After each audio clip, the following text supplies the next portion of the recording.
Hello good morning. പുതിയൊരു വീഡിയോയിലേക്ക് എല്ലാവർക്കും സ്വാഗതം. അപ്പോൾ ഞാനിന്ന് രാവിലെ കുളിച്ച് റെഡിയായി ഒന്ന് അമ്പലത്തിൽ പോകാമെന്ന് കരുതി. അപ്പോൾ ഇന്നിപ്പോൾ രാവിലെ എനിക്ക് വലിയ ജോലിയൊന്നുമില്ല, ഞാൻ നെട്ടേത്തുനിന്ന് വന്നതാണ്. തിരിച്ച് വീണ്ടും ഞാൻ നെട്ടേത്ത് പോവും. അപ്പോൾ അതുകൊണ്ട് കുക്കിംഗ് ഒന്നുമില്ല. അപ്പോൾ ഞാൻ കരുതി രാവിലെ ഒന്ന് അമ്പലത്തിലും പോയി ഏത് അമ്പലത്തിൽ പോകണം എന്നുള്ളൊരു കൺഫ്യൂഷനിലാണ്. ശ്രീകണ്ഠേശ്വരം പോകണോ, ആറ്റുകാല പോകണോ, പഴവങ്ങാടി പോകണോ എന്നൊക്കെയുള്ള ആകെ കൺഫ്യൂഷനാണ്. എവിടെ പോവാം?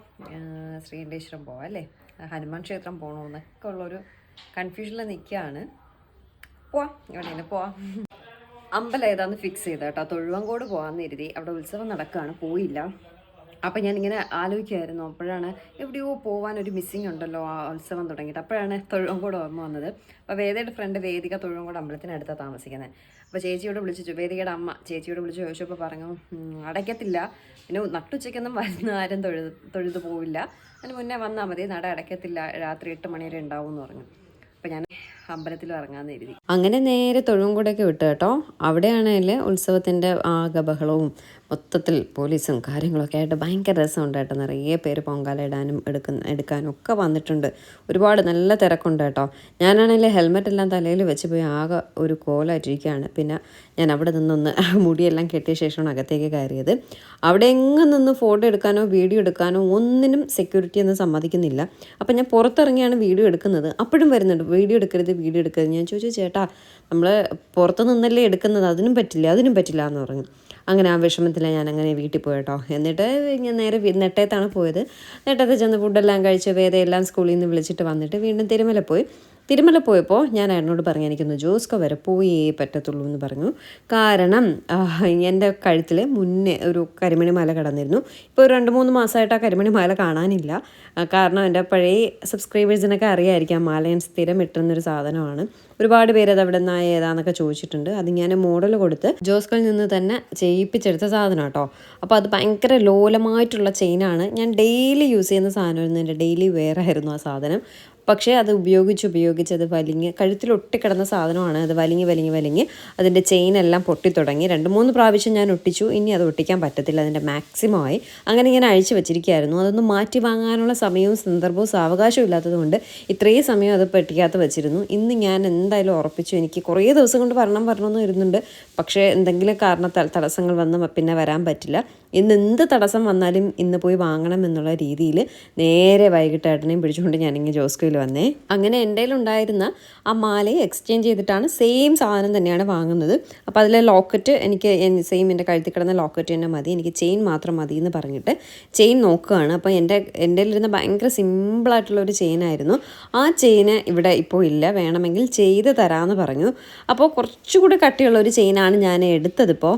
എൻ്റെ കണ്ണിൽ അത് മാത്രമേ ഇഷ്ടമായിട്ട് തോന്നിയുള്ളൂ. വീണ്ടും കുറച്ചുകൂടെ കട്ടിയുള്ള ചെയിനുകളാണ് ഉള്ളത്. അതിൽ കുറച്ച് സിമ്പിളായിട്ടുള്ളത് ഇത് മാത്രമേ ഉള്ളൂ. അപ്പോൾ നേരത്തെ എൻ്റെ കയ്യിലിരുന്ന് ഭയങ്കര തിന്നായിട്ടുള്ള ചെയിനായിരുന്നു. അത്രയും തിന്നായിട്ടുള്ള എടുത്താൽ ഇതുപോലെ വീണ്ടും വലിങ്ങി അത് പൊട്ടും. അപ്പോൾ അതുകൊണ്ട് ഞാൻ കരുതി എന്തായാലും കുറച്ച് കട്ടിയുള്ള സാധനം തന്നെ വാങ്ങാമെന്ന് കരുതി. പക്ഷേ എൻ്റെ കഴുത്തിൽ കിടന്നത് ഭയങ്കര സിമ്പിളായിരുന്നു, അത് വേറൊരു ഭംഗിയായിരുന്നു. ഇത് കുറച്ചുകൂടെ കട്ടിയുണ്ട്, എനിക്ക് അത്രയ്ക്ക് അങ്ങോട്ട് ഇഷ്ടമായില്ല. എൻ്റെ കഴുത്തിൽ കിടന്നതിൻ്റെ അത്രയും ഇഷ്ടമായിട്ടില്ല, എങ്കിലും കുഴപ്പമില്ല. ഇതാട്ടോ സെബിനാണ് നമ്മുടെ ഇവിടുത്തെ ജോസ്കോയിലെ ആളെന്ന് വേണമെങ്കിലും പറയാം. മുന്നേ ജെറിച്ചേട്ടനായിരുന്നു. ജെറിച്ചേട്ടൻ ഇപ്പോൾ ബാംഗ്ലൂർ ഷോറൂമിലാണ്. അപ്പോൾ ജെറിച്ചേട്ടൻ ഇല്ലാത്തതുകൊണ്ട് സെബിനാണ് കൂട്ട് പിടിച്ചിരിക്കുന്നത്. നല്ല രീതിയിൽ തന്നെ, അത്യാവശ്യം നല്ല രീതിയിൽ തന്നെ ഞങ്ങൾക്ക് ഡിസ്കൗണ്ട് ചെയ്ത് തരാറുണ്ട്. അതുകൊണ്ട് തന്നെയാണ് ഞാൻ സ്ഥിരം ജോസ്കോയുടെ ആളായിട്ടുള്ളത്. നമ്മൾ എന്ത് സ്വർണം വാങ്ങിയാലും ജോസ്കോയിൽ നിന്ന് തന്നെയാണ് വാങ്ങാറ്. ഇവിടെ എല്ലാവരെയും ഞങ്ങൾക്ക് ഭയങ്കര നല്ല രീതിയിൽ പരിചയമുണ്ട്. അതുകൊണ്ട് എന്ത് സ്വർണവും ഇവിടെ നിന്ന് തന്നെയാണ് വാങ്ങുന്നത്. ചീമയുടെ വെഡ്ഡിങ്ങിനും ഒക്കെ ഇവിടെ നിന്ന് തന്നെയാണ് ഫുൾ A to Z സ്വർണം ഞങ്ങൾ വാങ്ങിയത്. സച്ചിനും ഒക്കെ ഇവിടെ നിന്ന് തന്നെയാണ് കേട്ടോ വാങ്ങിയത്. അത് ഓരോരുത്തരിപ്പോൾ സെബിനിപ്പോൾ വേറൊരു ഷോറൂമിലേക്ക് മാറുകയാണെങ്കിൽ ഞങ്ങൾ അങ്ങോട്ടേക്ക് മാറും. പരിചയമുള്ള ആൾ ഏത് ഷോറൂമിലാണോ ഉള്ളത് അങ്ങോട്ടേക്ക് മാറി വാങ്ങും. ഇപ്പോൾ ചീമയ്ക്ക് കുറച്ച് സ്വർണ്ണമൊക്കെ ഞങ്ങൾ ലുലുവിലെ ഷോറൂമിൽ നിന്നാണ് വാങ്ങിയത്, ജോസ്കോയുടെ. അപ്പോൾ നമുക്ക് പരിചയമുള്ള ചേട്ടൻ അവിടെ ആയിരുന്നു. അങ്ങനെ ആൾ മാറുന്നതനുസരിച്ച് നമ്മൾ ഷോറൂമും മാറും, അത്രയേ ഉള്ളൂ. പക്ഷേ ജോസ്കോയുടെ ആൾ തന്നെയാണ് കേട്ടോ നമ്മൾ. ഇത് മറ്റേ നഗാസ് മോഡലാണ്. ഞാൻ ജസ്റ്റ് ഒന്ന് കാണിച്ചു തരാൻ പറഞ്ഞു. എനിക്ക് ഭയങ്കര ഇഷ്ടമുള്ള ഈ ട്രഡീഷണൽ ആയിട്ടുള്ള കുറച്ച് ജ്വല്ലറിയൊക്കെ എനിക്ക് ഭയങ്കര ഇഷ്ടമാണ്. അപ്പോൾ ഈ സേവിങ്സ് എന്ന് പറഞ്ഞ ഒരു പരിപാടിയും നമ്മുടെ ഇടയിലില്ല. അപ്പം ഞാൻ കരുതി എന്തായാലും ഒരു ചിട്ടിക്ക് ചേരാം, ചെറിയൊരു എമൗണ്ട് ചിട്ടിക്ക് ചേരാം. അപ്പോൾ ഞാൻ പറഞ്ഞു എനിക്കൊന്ന് നഗാസ് ഒന്ന് കാണിച്ചു തരുമോ, ചിട്ടി കഴിയുമ്പോൾ നമുക്ക് വാങ്ങാമല്ലോ. അപ്പോൾ ഇതെല്ലാം ലൈറ്റ് വെയിറ്റ് ആയിട്ടുള്ള നഗാസാണ്. ഞാൻ ഭയങ്കര ഹെവി ആയിട്ടുള്ള സാധനം വേണ്ടാന്ന് പറഞ്ഞു. 3 പവൻ്റെയും 4 പവൻ്റെയും 5 പവൻ്റെയും ഒക്കെ ഉണ്ട്. നല്ല നല്ല രസമുണ്ട് കേട്ടോ, നല്ല ഭംഗിയുണ്ട്. അപ്പോൾ ഞാൻ കരുതി ആ ചിട്ടി കഴിയുമ്പോൾ നമുക്ക് ഇതിലേതെങ്കിലും ഒന്ന് എടുക്കാം. ഇപ്പോൾ ജസ്റ്റ് ഒന്ന് കാണാമെന്ന് കരുതി അങ്ങനെ എടുത്തതാണ്.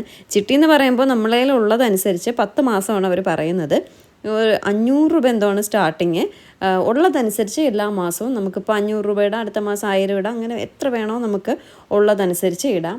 10 മാസം വരെയും അതിടാം. ഇട്ടിട്ട് ആ ടോട്ടൽ എമൗണ്ടിൽ നമുക്ക് സ്വർണ്ണം വാങ്ങാൻ പറ്റും. അപ്പോൾ അങ്ങനെ ഒരു പരിപാടിയാണ് ഞാൻ പ്ലാൻ ചെയ്യുന്നത്. അല്ലാണ്ട് ബൾക്കായിട്ട് എമൗണ്ട് കൊണ്ടുവന്ന് വാങ്ങാൻ എൻ്റെ കയ്യിൽ നടക്കത്തില്ല.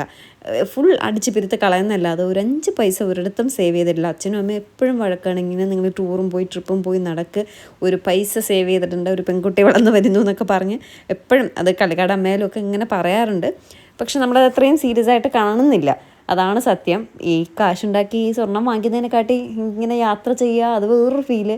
പക്ഷെ കുറച്ചൊക്കെ നമ്മൾ സേവ് ചെയ്തില്ലെങ്കിൽ ഫ്യൂച്ചറിൽ നമ്മൾ ബുദ്ധിമുട്ടും. അപ്പോൾ അതുകൊണ്ട് ഞാൻ കരുതി ചെറിയ ചിട്ടിക്ക് ചേരാമെന്ന്. ഇത് നഗാസ് തന്നെ വാങ്ങാൻ പറ്റുമോ അറിയില്ല, എത്രയ്ക്ക് അടയ്ക്കാൻ പറ്റുന്നു ഒന്നും ഒരു ഐഡിയ ഇല്ല.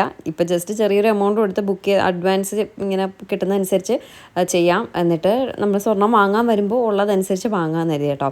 എനിക്ക് ഭയങ്കരമായിട്ട് ഇഷ്ടമായി. എന്തായാലും വാങ്ങണം, മീൻസ് ഫ്യൂച്ചറിന് വേണ്ടിയിട്ട്, അതായത് വേദയ്ക്കൊക്കെ ഒരാവശ്യം വരുമ്പോൾ അപ്പോഴത്തേക്ക് വേണ്ടിയിട്ട് വാങ്ങാം.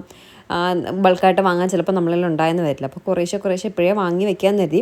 അത്യാവശ്യം പൊട്ട് സാധനങ്ങളൊക്കെ നമ്മുടെ കയ്യിലുണ്ട്, അത് വേറെ കാര്യം. എങ്കിലും അത് മാത്രം മതിയാവില്ലല്ലോ. എപ്പോഴും അച്ഛൻ പറയും സ്ഥലം വാങ്ങുന്നതും സ്വർണം വാങ്ങുന്നതും എപ്പോഴും അസറ്റാണ്. അതുകൊണ്ട് അതിന് അച്ഛന് ഭയങ്കര സന്തോഷമുള്ള കാര്യമാണ്. ഗോൾഡ് എത്ര വാങ്ങിയാലും അച്ഛനൊന്നും പറയത്തില്ല കേട്ടോ. അതുകൊണ്ട് അത്യാവശ്യ സെറ്റപ്പുകൾ നമ്മുടെ കയ്യിലുണ്ട്. അതെല്ലാം ഞാൻ ഈ പറഞ്ഞില്ലേ, പണയം വെച്ചും അങ്ങനെയൊക്കെയുള്ള ഓരോ അഡ്ജസ്റ്റ്മെൻറ്റിലാണ് നമ്മൾ ഓരോ കാര്യങ്ങളും ചെയ്തു പോകുന്നത്. അപ്പോൾ അതുപോലെ ഇതും വാങ്ങി വെച്ചാൽ നമുക്ക് തന്നെ സ്വർണം പണയം വയ്ക്കുക, എന്തെങ്കിലും നമുക്കൊരാവശ്യം വരുമ്പോൾ എടുക്കാമല്ലോ എന്നുള്ള രീതിയിൽ എന്തായാലും വാങ്ങണം. ചിട്ടി കഴിയുമ്പോൾ എത്ര എമൗണ്ട് ഉണ്ടോ അത്രയിലും വാങ്ങാൻ പറ്റുകയാണെങ്കിൽ വാങ്ങട്ടെ, അല്ലെങ്കിൽ അതേ കുറച്ച് എന്തായാലും ഞാനൊരു ചിട്ടിക്ക് ചേർന്നു. 10 മാസം ഉള്ളത് വെച്ച് അടയ്ക്കാം, അതിലുള്ള സ്വർണ്ണം എടുക്കാമെന്നും കരുതി. ഈ കരിമണി മാലയും ഞാനിതെടുത്തു. എൻ്റെ ലോക്കറ്റ് എനിക്ക് അത് തന്നെ മതിയെന്ന് പറഞ്ഞു. ഞാൻ പറഞ്ഞ് ചെയ്യിച്ച സാധനം ആയതുകൊണ്ട് എനിക്ക് ആ ലോക്കറ്റ് തന്നെ മതിയെന്ന് പറഞ്ഞു. അങ്ങനെ ലോക്കറ്റ് അത് വെച്ചിട്ട് ചെയിൻ മാത്രം എക്സ്ചേഞ്ച് ചെയ്തു വാങ്ങിയിട്ടുണ്ട്. ബില്ല് വന്നപ്പോൾ അത്യാവശ്യം നല്ലൊരു ബില്ലുണ്ട് കേട്ടോ. എക്സ്ചേഞ്ച് ചെയ്തെങ്കിലും ആ സ്വർണം കുറച്ചേ ഉണ്ടായിരുന്നുള്ളൂ. ഇതിൽ കുറച്ചുകൂടെ സ്വർണം കൂടുതലാണ്. അപ്പോൾ അതിൻ്റെ ഒരു എമൗണ്ട് കൊടുക്കേണ്ടി വരും. 61,000 എന്തോ ആണ്, സംതിങ് ആണ് ഇപ്പോൾ ഒരു പവൻ്റെ വിലയെന്ന് പറയുന്നത്. അപ്പോൾ അതനുസരിച്ച് നമ്മൾ വാങ്ങുന്ന സാധനത്തിനും കൊടുക്കേണ്ടി വരും. അങ്ങനെ ചേട്ടനുമായിട്ട് സെബിനുമായിട്ട് ഞാനിരുന്ന് വില പേശ കേട്ടോ. കുറച്ച് തായോ അങ്ങനെ തായോ ഇങ്ങനെ തായോ എന്നൊക്കെ പറഞ്ഞിട്ട് സെബിൻ മാക്സിമം കുറച്ച് തരുന്നുണ്ട്. അങ്ങനെ ഫൈനലി നമ്മുടെ കരിമണി മാലയെല്ലാം വാങ്ങി ബില്ല് ചെയ്തെടുത്തു. എന്നിട്ട് ഇട്ട് നോക്കിയപ്പോൾ കുഴപ്പമില്ല. ഞാൻ അന്ന് വാങ്ങിയ കരിമണി മാല കഴുത്തിലൊട്ടി കിടക്കുന്ന പോലെ കിടന്ന് അത് വലിഞ്ഞ് വലുതായതാണ്. ഇത് പക്ഷേ ഓൾറെഡി കുറച്ച് വലിപ്പത്തിനുള്ള സാധനമാണ്. എങ്കിലും കുഴപ്പമില്ല, ഇട്ടിട്ട് വരുമ്പോൾ അത് യൂസ്ഡ് ആവും, കുഴപ്പമില്ല. എനിക്ക് അത്ര ഇഷ്ടമായില്ല പഴയതിൻ്റെ അത്ര, എങ്കിലും കുഴപ്പമില്ല. അങ്ങനെ കരിമണ മാലയെല്ലാം വാങ്ങി. വേദ എന്താ ഇങ്ങനെ നിൽക്കുന്നതെന്ന് ചോദിച്ചാൽ എനിക്കും അറിയില്ല എന്തിനാണ് വേദ ഇങ്ങനെ നിൽക്കുന്നതെന്നുള്ളത്. വേദയ്ക്ക് സ്വർണ്ണം വാങ്ങാത്തതിൻ്റെ വിഷമമൊന്നുമില്ല. വേദയ്ക്ക് അങ്ങനെയൊന്നുമില്ല, കഴിക്കാൻ എന്തെങ്കിലും വാങ്ങിക്കൊടുത്താൽ മതി, അല്ലാതെ സ്വർണ്ണം വേണമെന്നുള്ള വാശിയൊന്നുമില്ല. എന്തായാലും ഞാൻ നഗാസ് ആ ചെയിൻ ഞാൻ എടുക്കും, അത് വേറെ കാര്യം എന്നാണ് എൻ്റെ ഒരു വിശ്വാസം. ചിട്ടി കഴിയട്ടെ, അപ്പോൾ നമുക്ക് കാണാം. നമ്മളെന്തായാലും ദിവസം വീഡിയോ ഇട്ടുകൊണ്ടിരിക്കുകയല്ലേ, അപ്പോൾ നിങ്ങളോടൊപ്പം എന്നോടൊപ്പം നിങ്ങളും ഉണ്ടല്ലോ, അതുകൊണ്ട് ഞാൻ എടുക്കുകയാണെങ്കിൽ നിങ്ങൾ അറിയുകയും ചെയ്യും. ഓക്കെ, അപ്പോൾ മാല എല്ലാം ഇട്ടു. എങ്ങനെയുണ്ട് ഈ മാല എന്നുള്ളത് കമൻറ്റ് ചെയ്യുക. ഈ മാല ഞാൻ ജോസ്കോയിൽ നിന്ന് പറഞ്ഞ് ചെയ്യിച്ച മാലയാണ്. ഒരുപാട് പേര് ചോദിച്ചിട്ടുണ്ടായിരുന്നു ഈ മാലയെ പറ്റി, എൻക്വയറി ചെയ്തിട്ടുണ്ടായിരുന്നു. ഈ ലോക്കറ്റൊക്കെ ഞാൻ പറഞ്ഞ് ചെയ്യിച്ചതാട്ടോ. അപ്പം ഇത് ജോസ്കോയിൽ നിന്ന് ചെയ്തതാട്ടോ, അതുകൊണ്ടാണ് ഞാനൊന്നുകൂടെ എടുത്തെടുത്ത് പറഞ്ഞത്. അങ്ങനെ മാലയെല്ലാം വാങ്ങി ഞങ്ങൾ തിരിച്ച് വീട്ടിൽ പോയി. ഇതാണ് ഇന്നത്തെ വിശേഷം എന്ന് പറയുന്നത്. പുതിയൊരു നല്ല വീഡിയോ ആയിട്ട് നമുക്ക് ഉടനെ തന്നെ കാണാം. അപ്പോൾ എന്താണ്, ടാറ്റാ ബൈ ബൈ.